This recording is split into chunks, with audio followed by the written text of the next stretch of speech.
Hello everybody, and I'll be showing a PowerPoint presentation. Just ignore the TV. Just watching. Just sitting there and listening to it. Those are retro shows, but anyways, that's a different story. NES versus Famicom. The differences between the two systems. They are both 8-bit and pretty much, as you can read on the PowerPoint. The Nintendo Entertainment System. I'm sorry for the camera, it's turning a little yellowish, but I have issues with my phone. It's pretty old now, so that's why it kind of goes weird. The NES. It's the American version of the Famicom. So pretty much, this is the Western design. As you can see, it's pretty to look. It looks beautiful. This is the ugliest one I ever seen. The family computer. The same thing as the NES, but the hardware itself is very different from upon each other. Comparing the controllers. Yes, the commanders of the consoles. Here we go. We're starting with the Famicom controllers. I call it a toy-like controllers because it looks like a clone or a toy. Yes, they sure do. As you see, they look like just toys. The Famicom controller. The controllers are hardwired to the hardware. The second sister controller lacks a start. Sorry, just I'm itchy. My bad. But replaces them with the volume and microphone. The controllers are replaceable by a technician if one of them wears out. So pretty much you have to go take it to a tech, which they no longer do it these days, to replace the controller, or you could just do it yourself if you're really good into this technology. Controllers are not replaceable by a technician if one of them wears out. Well, I actually mentioned that already. Since the controllers are hardwired to the console, the Famicom has a front port of the zapper, making it to have 3 controllers in function. The wire is attached to the sides of each controller. For example, the first controller is on your left and the sibling to your right. Yes, the brothers and sisters. All of its buttons are black, while the controller is gold and crimson red. And here is the, that you guys know, if you're in America. If you're in Japan, you'll see these two. This is the American version. The NES controller, the best, the most recognizable controller that has a cool design, unlike the Japanese Prism controllers. Why Prism? Because they're hardwired. The NES controllers. The controllers are user replaceable. The controllers are free wired, which they're detachable and attachable, and we could be replaceable by a user. The port has 7 pins. Both controllers have the same buttons of each other. The wires of the controllers are top rather than on the sides. The zapper must replace the second controller because most worldwide regions except Japan are programmed to single-player zapping games like Wild Gunman and Duck Hunt. I like Wild Gunman. It's one of the best games to use a zapper with. But for me, Duck Hunt kind of pisses me off with a little dog popping out and off. The controller is white on its casing, black D-pad, black start and select buttons, and red face buttons such as A and B buttons. So this is the technical specifications of the American versus the Japanese version. And here's an add-on if you really want boosters like turbo buttons, then this one way to go. This kind of makes, this will help you without using cheats. This will help you to, to pass the game and like with boosters so you don't get hit. Just like you're playing Macross, which is only a Japanese release, but you could play in the American S. This is one way to go. That's an add-on controller if you need more power-up buttons for the NES, but unavailable for the Famicom. Well, they probably do. This is just my, what I thought. That's one of my thoughts. The game cartridges. The Famicom. They are so colorful and each represent the game, but the America, it's rare. It's pretty much rare to find these, and they're rare to do the color codings. Just like these beautiful rainbow cartridges. The Famicom controller, the cards have a representative color for each other.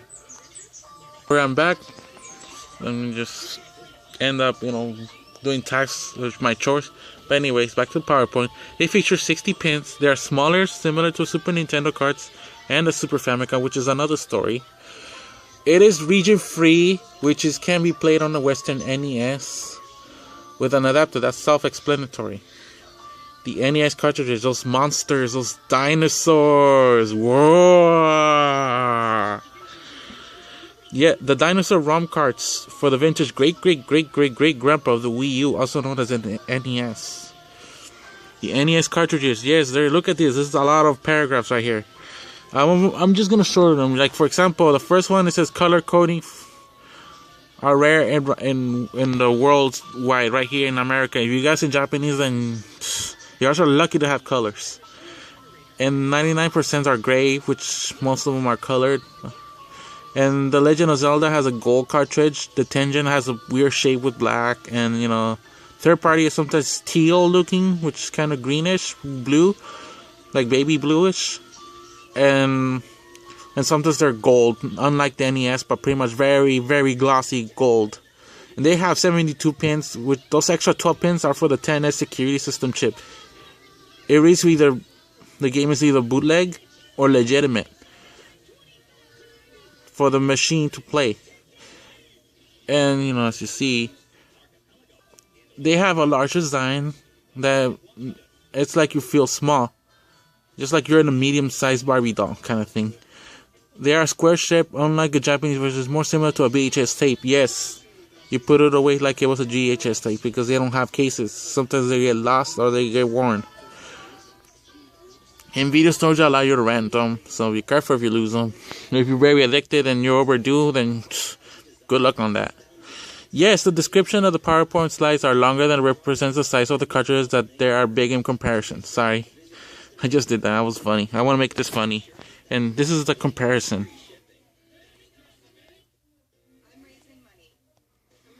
Oh, sorry. Just went over. This is how it is. This is the first one, this one. And the other one right here, that's the American NES pins. And this bottom right here, that's the Famicom one, which is 60 pins. This is 72s. You see this? Those are the Ghost 6 pins. But it's because of some certain games. Like with the battery, it does have the complete 72. This one's kind of like -6. And this is the Tengen ones. Sometimes the third party, like I said, the teal and gold ones, like these. Sometimes they use black at some point. Probably Europeans. This is the gold one, like I'm mentioning, the third party, and this is the Tengen one. Sometimes Tengen uses the legitimate Nintendo ones. This is Bible Adventures, like you see in the sides are kind of baby bluish.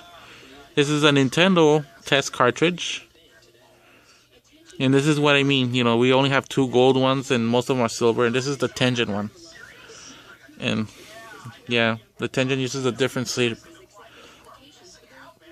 And these are replacement cards. So like I have a cartridge which I will put it in the next video. Or my previous video, whatever you call it. But probably this is my first video of the NES, so pretty much that'll be the next video. This is the cartridges. This was to replace whether your cartridge is worn out and you could replace it, or when you get it from a swap meet it doesn't load in your NES. Then this is one way to go. You could choose any color. I will put gray because I want to look original. And now for the main attractions of the consoles. Famicom versus NES. The Pteranodon versus T-Rex. Yes, the Famicom is smaller as the Pteranodon. And yes, I'm comparing vintage consoles with prehistoric animals like dinosaurs because in this case, they are dinosaurs. And now what you guys are waiting for, the main attractions, the 8-bit dinosaurs. Yes, dinos. The Family Computer versus the Nintendo Entertainment System. There you go. Just kidding. The Family Computer. Yes, look at these. I know it's blurry to the camera's focus, but I can't screen record because I don't want to jailbreak my iPad. And, I don't want to lose my warranty and it will be worthless. I will read them for you. Japan exclusive console. Controllers are attached to the back of the system. Its simple top-loader console suffers damage and repairs. Uses colorized cartridges. toy-looking system is smaller than the Western NES. Its colors are yellowish, white, red, similar to cheesecake with strawberries.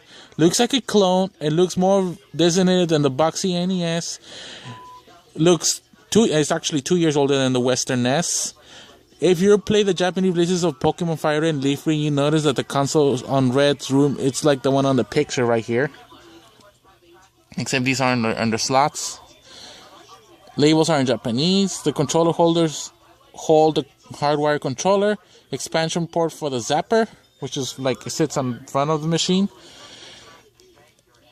At an eject button to eject the cards. It's Japanese NTSC, which it will still play in the American NTSC, but it's J just to, not confuse with the worldwide one. No 10S chip, but only plays Japanese. That's pretty much my opinion. I don't know if I'm right or wrong. My favorite, the Nintendo Entertainment System. I like this version better. I like the American version. The letters are small because I put a lot of description, so pretty much I'll read them for you too as well. And I can't screen record because you know what the warranty said in Apple.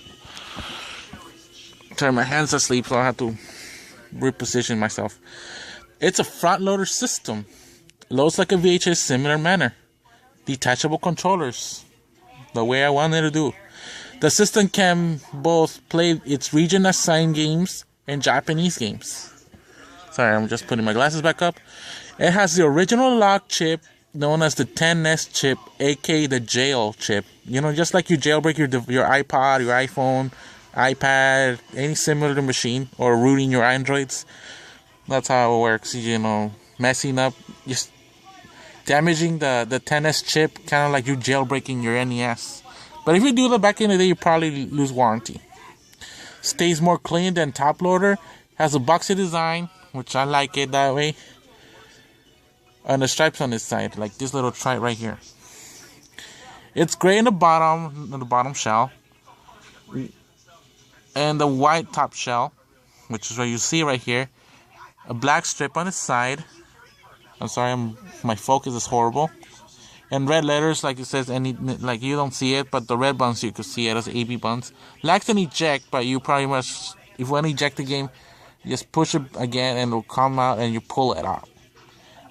User friendly, of course, it's user friendly. Everybody consoles is user friendly and user repairable, user replacing parts. Has more add-ons, like the controller I showed you earlier.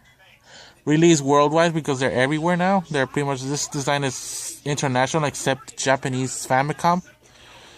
It uses bigger cartridges, those dinosaurs. If you play the Western releases of Pokemon Fire Red and Leaf Green, then you spot the actual NES. You remember that, right?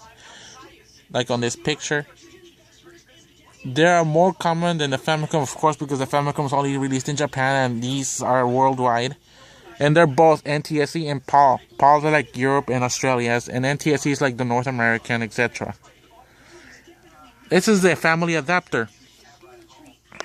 This device allows this dinosaur NES to play the turnout on Famicom games, without soldering the card from the Japanese little card to the dinosaur-sized Western Dino cartridges, but putting those babies to the big boys.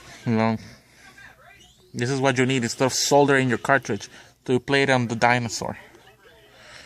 And this is how you load a cartridge on the NES, on the American one. That's how you load a game on the Western NES. You just insert the card like on the first picture, like right here. You just push it in, and then push the card down, like on the second picture. You just push it in, and then it goes down like that. Just like in Japan, you just simply push the cartridge gently. You gently put it, or you'll damage your system to prevent damage on the Tornado. Yes, Tornado. And the winner is drum rolls. Yeah, my favorite one won. The Nintendo Entertainment System. It looks cooler and more recognizable. Thanks for everybody. If you really like my PowerPoint presentation of my favorite console, the Nintendo Entertainment System, like, comment, and subscribe. This is, Kevin, and I am out.